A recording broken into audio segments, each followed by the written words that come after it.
Ka re roa ka puta te pūrongo a te kōmiti whiriwhiri i ngā take Māori e pāna ki te ahumahi tūpeka.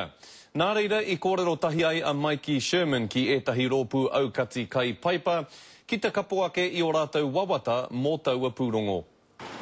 Mai I ngā wheketere o tā wāhi, ki ngā toa o Aotearoa, he ahumahi kei ngā piri o Natāra, engari ko te tangata te tino utu. Te take nui kia kaua rātou e whai rawa nā te kaha mate o tātou.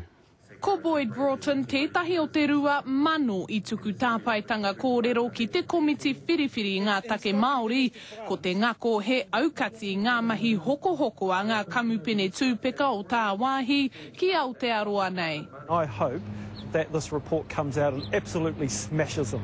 I want them to read a report like this and it indicates to them that effectively they're gone. E ai ki a Shane Bradbrook me whakature te whare pāremata I ngā whakahe, e ai ki ngā tatauranga whātekau pai hēneti o ngā pakeke Māori o Aotearoa he momi tūpeka.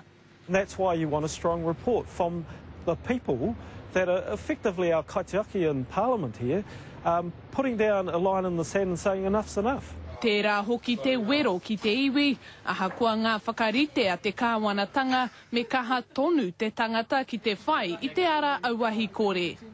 Ko mōhio ke ngai Māori te kaho te pepa, nā reira he pepa noiho. Nā te kaho o ngā iwi, ngā whānau, ngā hapū, ngā tangata I tūana I tōna kotahi, koina ngā toa o tāuari puata. Hei te wiki e tū mai nei ka puta te pūrongo. Mikey Sherman, Te Karere.